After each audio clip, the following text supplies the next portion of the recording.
our kids or we are asking somebody else like who has heard the ring bell or the doorbell कुछ सुनी है आपने तो आप पूछोगे like who is at the doorstep who is at the doorstep so that is a word that's the way we use it उसके बाद आता है word driveway what is driveway driveway होता है जैसे बाहर का इलाका जो जहाँ पे गाड़ियां आमतौर पे खड़ी जाती हैं a small road that leads from the street to the front of the building तो that is known as driveway driveway पे गाड़ियां आमतौर पे like in Canada, every house, like every detached house, has that particular parking area or the driveway area जहाँ पे गाड़ियाँ खड़ी करी जाती हैं और अंदर भी होती है, गैराज भी होता है but after the garage there is a driveway तो ड्राइवे से उतर के फिर वो मेन स्ट्रीट पे जाती है गाड़ी तो then that's how it is उसके बाद आता है एलिवेटर एलिवेटर को हम लिफ्ट भी बोलते हैं।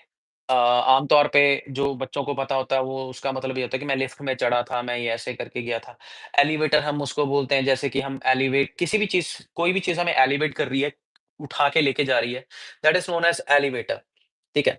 उसके बाद आता है एंट्रेंस। एंट्रेंस क्या होता है? एंट्रेंस मीन्स किसी भी जगह की दहलीज़ या स्टार्टिंग पॉइंट जहाँ से हम एंटर करते हैं।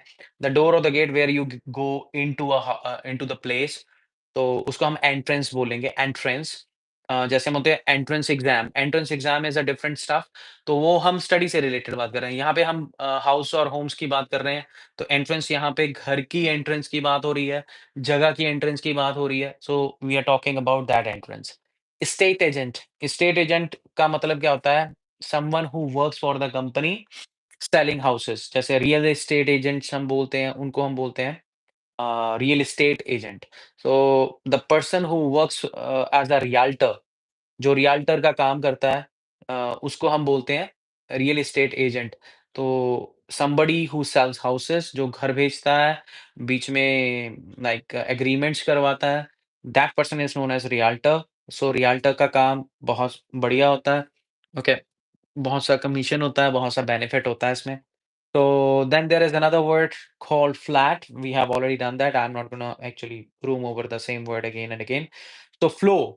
फ्लो किसको ये F L O O R वाला है F L O U R वाला नहीं है वो फ्लोर आटे वाला फ्लोर होता है ये फ्लोर फर्श वाला फ्लोर है ठीक है a part of the room that you walk on जिस वो पार्ट वो हिस्सा रूम का जिसके ऊपर आप चलते हो that is known as floor ठीक है उसको हम फ्लोर बोलते हैं र साउंड नहीं बोलना है फ्लो वैसे बोलेंगे वैसे हम बोलते बोलते वक्त बोल देते हैं बट उसकी साउंड उतनी ज्यादा नहीं होती flow So flow would be the part of the room where you walk on, or all the rooms that are on the particular level of building that is also floor. मतलब एक apartment है, ठीक है? Apartment block है। Apartment block में certain stories हैं। Stories ये story कहानी वाली स्टोरी नहीं, ये स्टोरी STOREY वाली स्टोरी है, मंज़िल वाली स्टोरी है। तो अगर उस स्टोरी में एक पर्टिकुलर स्टोरी पे पूरा फ्लोर होएगा तो उसको हम बोलेंगे पूरा फ्लोर। तो उस फ्लोर पे रहता है, मैं ग्राउंड फ्लोर पे रहता हूँ, मैं फर्स्ट फ्लोर पे रहता हूँ, मैं सेकंड फ्लोर पे रहता हूँ, मैं थर्ड फ्लोर पे रहता हूँ। That's how it is, that's how it will move. उसके बाद आता है हमारे पास अ, फ्लोर हो गया हमारा front door, front front door का मतलब होता है जो मेन डोर की बात कर रहे हैं। फ्रंट डोर हम मेन डोर को बोलेंगे जहाँ से हम एंटर करते हैं घर पे। That is also known as entrance हम कुछ भी बोल सकते हो, एंट्रेंस बोल सकते हो, who is at the entrance, who is at the main door, who is at the front door. तो फ्रंट डोर पे कौन है? And like that is usually in the wall that faces a street. तो ये आमतौर पे ये different different तरीके से होता है। अगर आप इंडिया में रहते हो तो दरवाज़े डिफरेंट तरीके से बने जाते हैं। यहाँ पे डिफरेंट तरीके से होते हैं। उसके बाद आता है गैराज। गैराज मैंने आपको बता दिया जहाँ पे हम बहुत सी चीज़ें रखते हैं like a building where you keep a car. Basically वो बनी किसके लिए होती है? वहाँ पे हम कार रखते हैं अपनी, ठीक है? पर आम तौर पे हम वहाँ पे शॉवेल भी रखते हैं, वहाँ पे हम स्पेड भी रखते हैं, वहाँ पे हम ऑयल भी रखते हैं डिफरेंट कैटेगरीज़ के। We used to keep sometimes we use it as a storage area also. Cycles टंगे होते हैं वहाँ पे, बहुत सी चीज़ें होती हैं।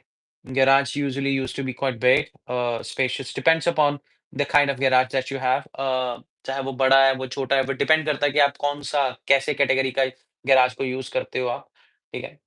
तो